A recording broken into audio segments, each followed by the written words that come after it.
Hi everyone, ako nga pala si Carlo at welcome sa very first episode ng aking video podcast entitled Kwentos with Carlo. I'd like to first introduce myself a little bit and talk about why I decided to start a video podcast. I'm a 31-year-old corporate slave. Um, at katulad ng karamihan sa inyo, babad din ako sa social media tulad ng Facebook, Twitter, Instagram. So, lagi ako nandun. Usually, nagpo-post ako ng mga opinions ko on matters tulad ng current events, pop culture, especially nowadays, politics, you name it, I most likely would have posted something about it.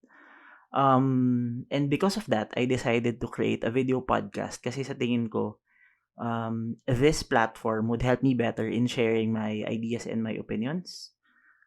Di ko naman sinasabi na expert ako. Okay, none of that. Gusto ko lang maipaliwanag and i-unpack sa mas madaling paraan yung mga bagay na nangyayari ngayon. Definitely, I'm open to criticism. I'm open to engagements, right? We live in a democratic society and I'm open to your ideas, your suggestions, and to your comments, right? So, with that out of the way, I think I'd like to move to the very topic or to the very meat of our first episode of Kwentos with Carlo, which is all about vaccination, moral obligation, and public health. Okay, so first, I'd like to talk about myself. Siyempre, Kwentos with Carlo nga, di ba? So, I got vaccinated against COVID-19 last year, 2021, when the vaccination drive of the government started for essential workers and other, workers or employees, right? So I think I got vaccinated. Was it May or June of 2021? I decided to get vaccinated kasi naniniwala ako na yung vaccination, yung best way, it's our biggest weapon to fight and win this battle against COVID-19, this pandemic. Ever since 2020 pa when COVID-19 hit the entire world, and then there were stories about, like may mga gumagawa na ng vaccines, they were experimenting on it. I was very, very excited kasi I'm a firm believer in science and I know that science would be our best weapon, sabi ko nga kanina, to fight and win this battle against the pandemic. Nagbibiroan pa nga kami ng wife ko back in 2020 na parang, pag may dumating na offer, kung gusto nila mag-clinical trial, like mag-human trials, I'd be the first one to volunteer myself. Kasi nga, growing up, yung parents ko, my mom and my dad, they would always tell us na, kayo, kaya hindi kayo nagkaroon masyado ng malalang case ng chickenpox kasi, we got you vaccinated. We gave you a chance to be vaccinated against other diseases like, I don't know, was it mumps or polio or like tuberculosis. So, at a very young age, alam ko na malaki yung value ng bakuna sa health ng mga tao, right? So there, I think I got that out of the way. Quick kwento lang din, no? 2021, yung mother ko, who's a senior citizen, and meron akong dalawang tita pa na senior citizen din, they all got COVID, right?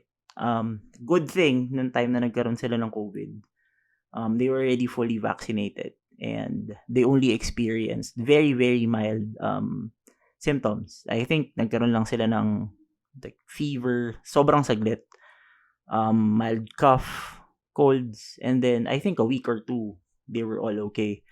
And very thankful ako kasi inisip ko kung wala silang bakuna with their age and their comorbidities, high blood, hypertension, they have diabetes, saan kasi sila pupulutin, diba? So, I think that adds to my trust in the vaccines because of what happened. And actually, ako din, and my wife, we got COVID New Year, starting the year in a positive note. We got COVID. I think this was parang kasama sa surge ng Omicron in in the last week of December up to the first few weeks of January 2022. So my wife and I, we got COVID.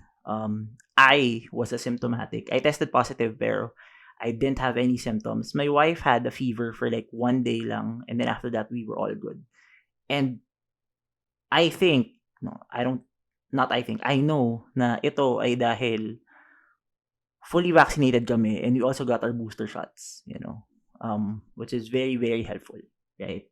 So, with that being said, malaking issue sa akin na up until now, almost a year into the vaccination drive, not just of the Philippines, pero maging yung ibang bansa sa buong mundo.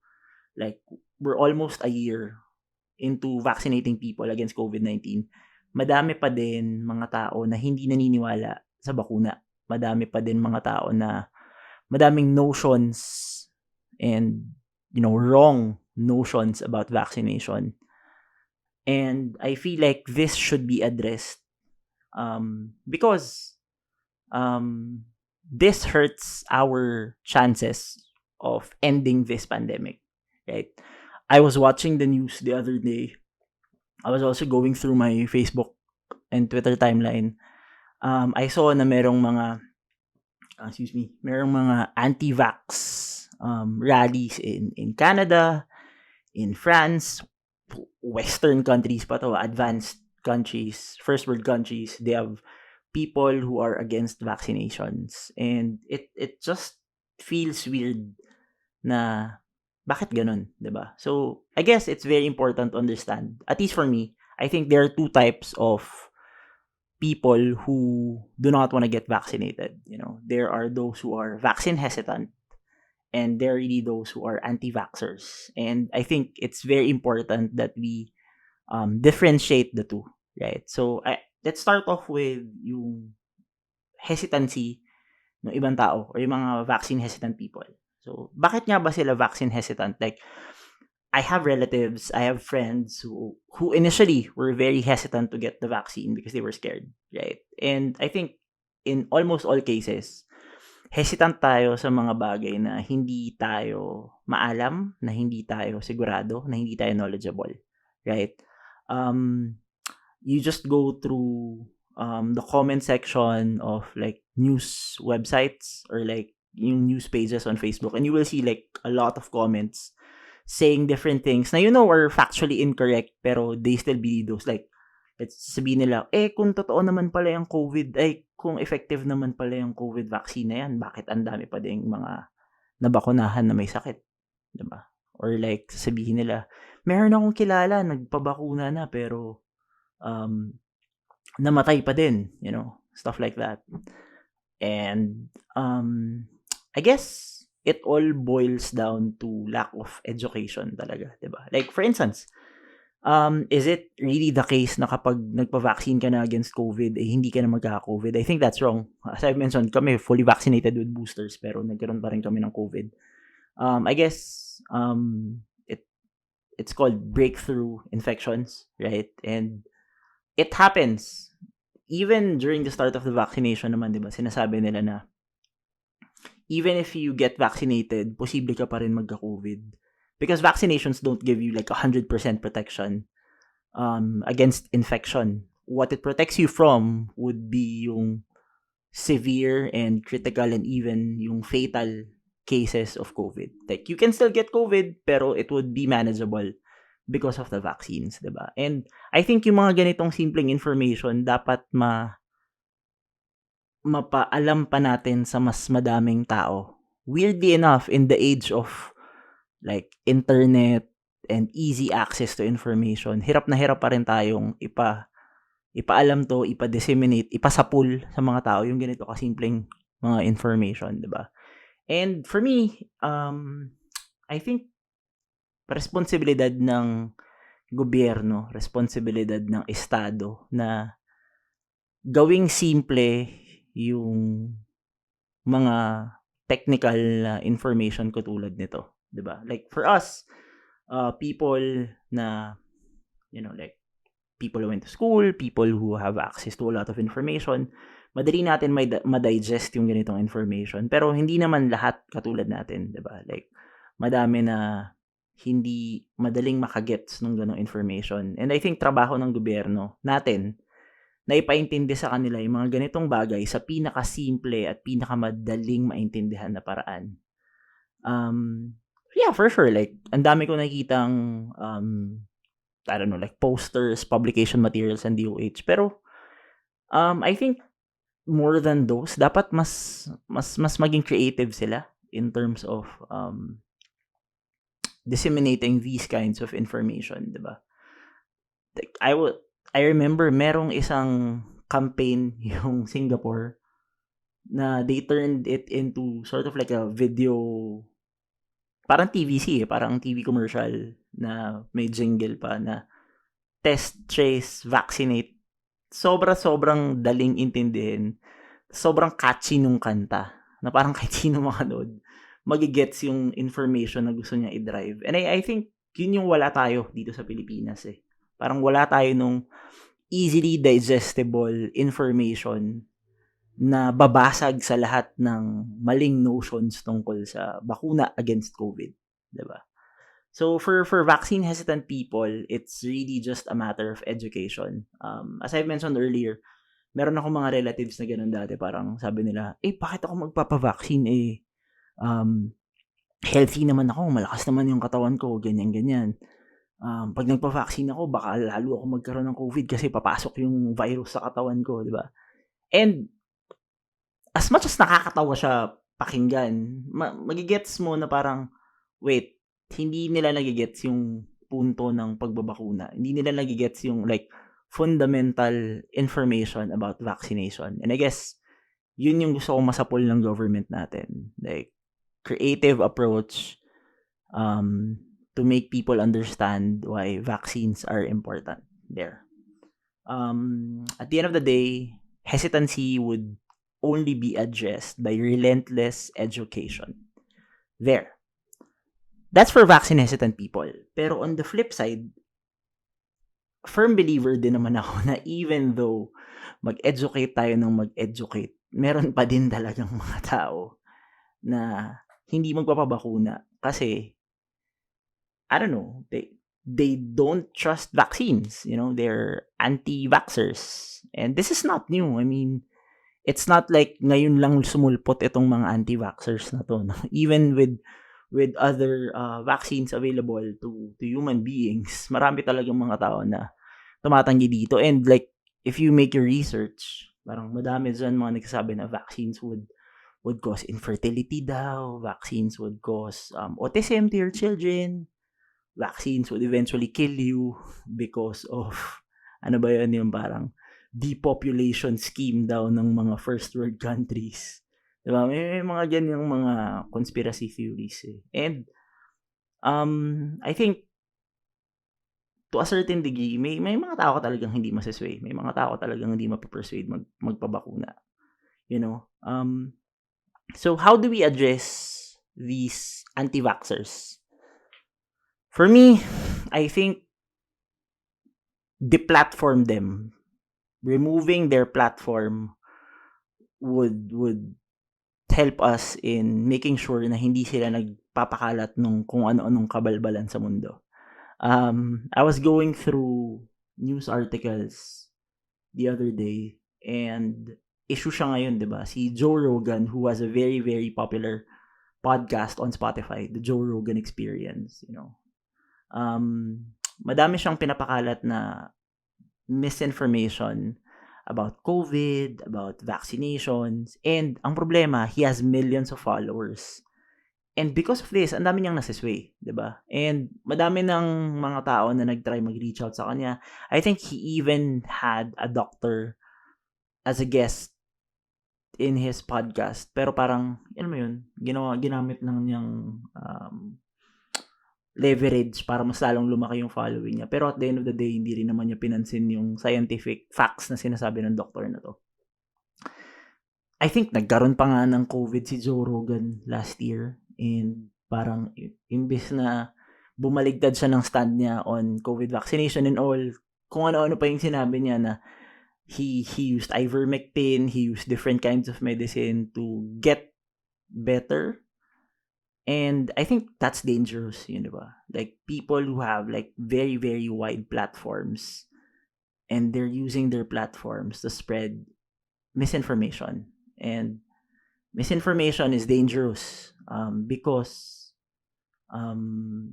with that kind of influence, tapos kung ano-ano lang sasabihin mo, madami kang maloloko, madami kang masisway. Lalo na yung mga tao na hindi naman very discerning sa naririnig or napapanood nila, di ba? So I feel like deplatforming them, taking away their platform, would be one way to address this problem, right?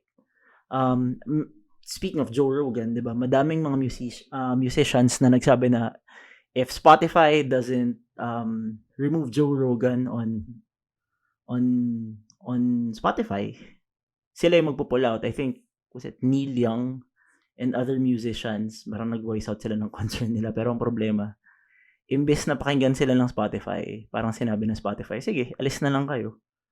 Which I think is a very big problem kasi now you're moving into profit over, accurate information. Siyempre, pipiliin ng Spotify si Joe Rogan, mas madaming nakikinig sa kanya, di ba? So I think that's a big problem. Speaking of profit, I think another challenge as to why people, are very hesitant to get vaccines, or like there are people who would even deny the existence of COVID, is because totoo naman na naging business yung COVID eh. And not in the sense na parang pag mababasa mo sa internet na parang, nasagasaan lang COVID agad, or like nasaksak pero dineclare na COVID. No, nothing like that. What I mean when I say that COVID is being turned into a business is that binitawan kasi ng gobyerno yung responsibilidad niya sa mamamayan in terms of ensuring that we have access to testing, we have access to, our healthcare system. Isipin mo, ang mahal-mahal ng RT-PCR test, how much is it? Like 3,000 pesos, cheapest. Or like 2,500 pesos, cheapest, diba? And i-require mo yung mga tao who would go to other places to get this RT-PCR para lang makatawid sa isang probinsya or whatnot. And I think that adds to the hesitancy of the people. Kasi naman, parang, ano ba to? Pera-pera na lang ba to? Diba? Tapos, ultimo mga masks, tayo pa bibili. Diba? During the start of the pandemic. So, I think that side of the coin, yung turning or like profiting from this pandemic is one of the biggest reasons as to why madaming hindi naniniwala or madaming nagde-deny sa existence ng COVID. And I think that should be addressed, no? Public health should be addressed by the government, 'di ba? Kaya nga for the longest time advocate ako ng free mass testing, 'di ba? As part of our fight against COVID, So there, I think those are some of the reasons why merong mga vaccine hesitant people, meron ding mga anti-vaxxers. And going back to the anti-vaxxers, yun nga, with our example of Joe Rogan, I think dapat i-deplatform sila. I think malaki din yung responsibilidad ng mga social media companies tulad ng Facebook and Twitter to fact check and to make sure na merong certain level of regulation. I don't wanna say censorship, but regulation. Kasi ang dami-daming mga Facebook pages, ang dami-daming mga Twitter accounts na kung ano-anong misinformation yung pinapakalat. Magsasplice lang ng video dyan, lalagyan lang ng kung ano-anong mga peking sources, tapos they're gonna post it and pass it off as fact. Tapos madami na silang maloloko. And as much as meron tayong individual responsibility to be discerning, to fact check, dapat meron ding mas malaking responsibilidad itong mga kumpanya na to tulad ng Facebook and Twitter to regulate the content that is being posted on their pages, 'di ba? Kasi at the end of the day, sila naman yung may-ari nito. They have the power to take down these pages, to to regulate these pages. I know they're doing it already, pero nakukulangan pa ako kasi check nyo lang sa YouTube, check nyo lang sa Facebook. Ang dami-daming mga kung ano-anong anti-vaxxer pages dyan, kung ano-anong mga conspiracy theories yung pinapasa off nila dyan eh, diba? Alright, so with that being said, I think the next question is, should vaccines against COVID-19 be mandated? Right? A couple of weeks ago, 'di ba, nagkaroon ng policy yung government na no vax, no ride policy. Parang okay, if you're not vaccinated, you can't take public transport. You can't go to malls, restaurants, like other places for leisure. Parang if you're not vaccinated, pwede ka lang pumunta sa grocery or like to hospitals, to pharmacies to get essential goods. Pero di ka pwede magliwaliw. So, what's my take on that? What's my stand? What's my opinion? I'd have to say, medyo masalimuot kasi yung discussion. Pero, for me, ang personal stand ko talaga dito is that vaccines against COVID-19 should be mandated. Should it be mandated now here in the Philippines? I don't think so. Not yet.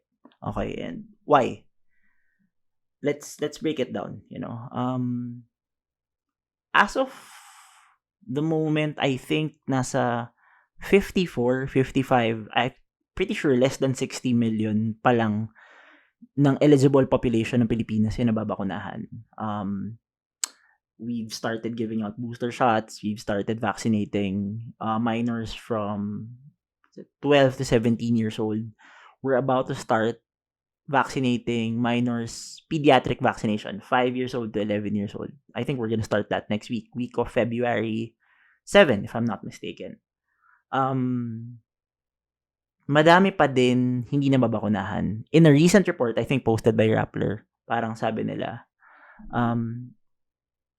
although Metro Manila as the, the center of the Philippines has like very, very good and easy access to the vaccines, meron pa ding mga regions na ang baba pa din ng vaccination rate only because hindi pa rin sila nakakakuha ng sufficient supply of vaccines. I think Bicol, the Bicol region, BARMM, and there's another region, I forget which region it is. Basta parang 3 regions yun na sobrang baba pa din ng vaccination rate kasi halos wala silang supply. And I think the challenge because kung bakit wala silang supply is because they don't have the facility to house the vaccines. Yung, cold storage facilities and whatnot. So, in that sense, parang ang hirap din naman na ngayon natin i-mandate yung mga tao to get vaccinated only because although meron tayong more than enough supply, madami pa din hurdles, ang dami pa ding bottlenecks in terms of like making sure na itong supplies natin ay makarating sa iba't ibang probinsya. Siguro sa Metro Manila, pwede mo na siyang i-mandate, but I don't think it's possible to mandate it like on a national level only because of these challenges. I know some of you would say na it's discriminatory. I know some of you would say na it's against the law. I agree, another hurdle kung bakit feeling ko hindi pa rin dapat ma-mandate ito is because wala pa tayong legislation on mandating vaccines, as of the moment, meron lang tayong mga IATF resolutions, executive orders. But at the end of the day, these are not laws, these are not policies that are legislated by, the legislative branch of the government. Therefore, kung hindi siya batas, hindi mo siya pwedeng ipilit sa mga tao, right? Which brings me to my next point. Dapat magkaroon na ng legislation tungkol sa vaccine mandates. And these kinds of legislation ay actually nangyayari na siya sa iba't ibang bansa, I think a month ago, nag-try si Joe Biden ng USA na i-mandate yung federal government and even yung private sector na magpa-vaccine lahat ng employees nila and whatnot. Nagkaroon pa nga ng case sa Supreme Court nila, and I think the Supreme Court of the USA struck down the mandate for the private sector. But I think for the public sector or for the federal government, parang pwede ata. Not sure. Please check. Right? But my point being, I think it's high time that while we continuously vaccinate people, we also legislate a law that would make this, legal, 'di ba? Na kailangan lahat ng tao able-bodied ay mabakunahan against COVID-19. And why is that? I feel and I believe na, and this is the philosophy behind it, I think it is our moral obligation to be vaccinated. So, what do I mean by that? I'll give an example. Kung nagpa-tattoo ako, which I have, I think 6 tattoos, diba? Even if punuin ko ng tattoo yung buong katawan ko, because it's my body and it's my choice, walang maapektuhan, Hindi babagsak yung ekonomiya ng bansa natin, hindi babagsak yung healthcare system natin. Hindi magkakaroon ng turmoil yung political system natin kahit punuin ko ng tattoo yung buong katawan ko. My body, my choice. Another example, abortion. And this is something that we could discuss in a future podcast episode. But let me just explain. So let's say for abortion, a woman decides to abort her unborn child. It's her choice. It's her body. She knows what's best for her. If she gets an abortion, it would not have a negative impact on the society on a national level. Kung magpa-abort ka, di naman babagsak yung healthcare system. Di naman babagsak yung ekonomiya. Di naman magkakagulo yung politika ng bansa natin. It's her body, it's her choice. Pero, yung it's your body, it's your choice mantra ay hindi applicable sa usapin ng COVID-19. Bakit? Kasi, every decision that we make with regard to vaccination and COVID-19 has an effect on our families, our communities, and our society as a whole. Okay, let's break it down. So, let's say, ako, anti-vaxxer ako. Sabihin ko, ayoko magpabakuna, katawan ko to, choice ko to, wala kayong pakialam. Fine. Paano kung one day, ka-COVID ka? Pag uwi mo sa pamilya mo, nahawa mo yung pamilya mo. So ngayon, ilang kayo? 10, kailangan yung pumunta ng ospital. Isipin mo 10 kayong anti-vaxxers na nakapaghawa ng 10 members ng pamilya nyo. Haminin na kayo niyan, 100. So yung 100 na yan, pupunuin nyo na yung ospital. On a national level, kung gaano kayo karaming anti-vaxxers, may malaking epekto yun sa healthcare system ng ating bansa. Pwede nyo mapabagsak yung healthcare system ng ating bansa. Sa ganung paraan. And of course, it has a ripple effect. Kung madaming nagkaroon ng COVID, syempre, kakaroon na naman ng lockdown, magsasara yung mga businesses. 'Di ba? And mapapaparalisa yung ekonomiya natin. Magkakaroon ng problema yung bansa natin in general. That's what I'm saying, 'di ba? Moral obligation is an obligation that you have not just with yourself, but with your family, with your community, with other people, meron kang obligasyon sa anak mo, sa asawa mo, sa mga magulang mo, sa mga kaibigan mo, sa mga kapitbahay mo, mga kabarangay mo. 'Di ba? And I think moral obligation trumps your single human right. I mean, okay, you might get it the wrong way na parang, ano ka pala, violator ka pala ng human right. No. I'm a firm believer that, everyone has their human rights, and, human rights should be respected, upheld. Pero, at the same time, dapat malinaw din sa atin na timbangin yung human right versus yung right of the public to be safe and secure, 'di ba? Your personal decisions are decisions that could affect the society. That's why I said, single human right versus public health. I was going through, before I recorded this podcast, parang nag-research ako ng onte about vaccine mandates, and I chanced upon this article from the Global Campus of Human Rights. I'll just read through it really quickly. Sabi nung article ng Global Campus on Human Rights, parang, saan ba yun? Vaccine hesitancy jeopardizes population immunity, which, we've already discussed earlier.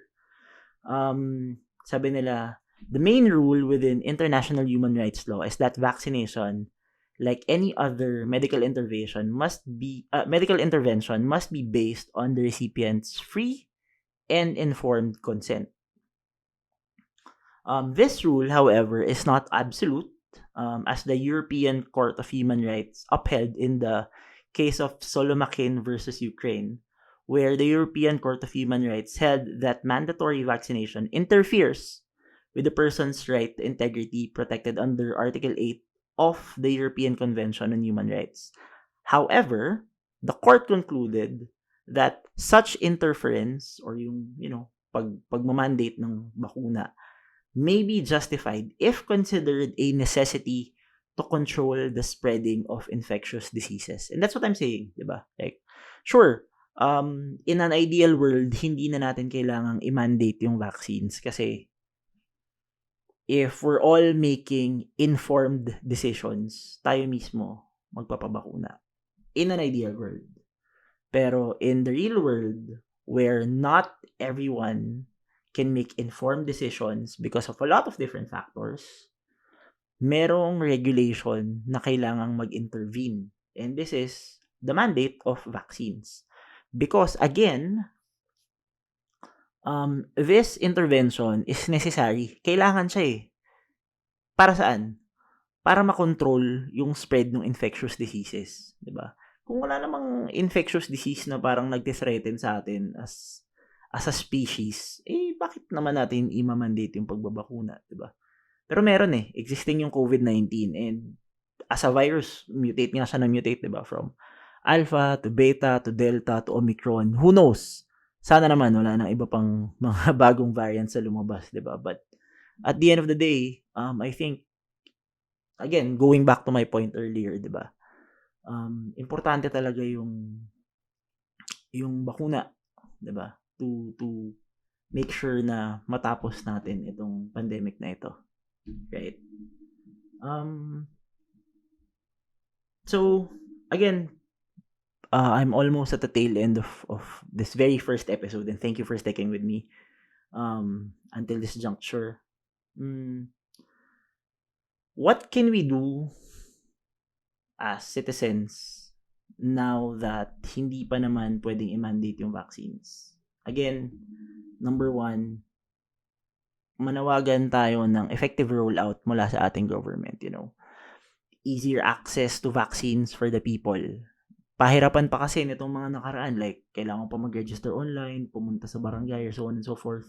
Gawin nating madali, gawin nating accessible sa lahat. Maglagay tayo ng vaccination sites. I think they're doing it now. They're putting vaccination sites in pharmacies. Gawin natin yon. Kung pwede natin gawin yan on a barangay level, baka nga kanto level, I don't know. As accessible as it can be, let's do it. Let's call the government to do it. Non-stop education is very, very important, as I've mentioned. The only way that we can address vaccine hesitancy is to make sure that we have enough information that is easily accessible and easily digestible ng mga tao. Huwag nating gawing complicated yung impormasyon. Gawin nating simple, gawin nating madaling intindihin. Diba? Deplatform anti-vaxxers. Galit na galit talaga ako sa mga anti-vaxxers. Nakakainis kasi parang kung ano-ano yung sinasabi nyo dyan, health hazard kayo. Diba? Parang yung mga decision nyo na hindi ko alam kung saan nyo hinuhugot. Yung mga justification yung imagine. Parang yung Taliano Gold. 'Di ba? Ano yan hazard sa mga tao yan, 'di ba? Hazard kayo sa buhay ng mga tao. So, I guess the platform them, make sure na merong certain level of regulation from companies, from owners of social media websites like Facebook, Twitter, YouTube. And, for us, call out natin, di ba? Call out natin tong mga anti-vaxxers na to. Show them na mali yan, ito yung tama, ito yung information na meron tayo. Disinformation yung ginagawa nyo, niloloko nyo yung mga tao. Di ba? At the end of the day, as much as merong responsibilidad nga yung malalaking mga institutions like itong companies na to, itong government natin, meron din tayong individual responsibility. Meron tayong obligasyon, hindi lang sa sarili natin, kundi sa ibang tao. No? To educate them, to let them know what's happening and how we can address it. And of course, di ba, may obligasyon tayo na iligtas din sila. Paano? Di magpabakuna tayo. Di ba? Again, I think it was Pope Francis, di ba? Parang sa isa sa mga homilies niya, parang sinabi niya na getting vaccinated is a moral and ethical decision. Meaning, pag nagpabakuna ka, hindi mo lang nililigtas yung sarili mo, kundi nililigtas mo din yung ibang tao. Diba? I think that's very, very important. Very Christian-like. Diba? Hindi ako Christian pero nag-resonate sa akin yung sinabi ni Pope Francis na yun. So I guess that's it for this episode of Kwentos with Carlo. I think that ends our very first episode on vaccination, moral obligation, and public health. Thank you very much for sticking with me with this episode. I hope you guys enjoyed it. I hope you guys picked up something from it. And yeah, until the next episode, thank you very much. Ingat tayong lahat.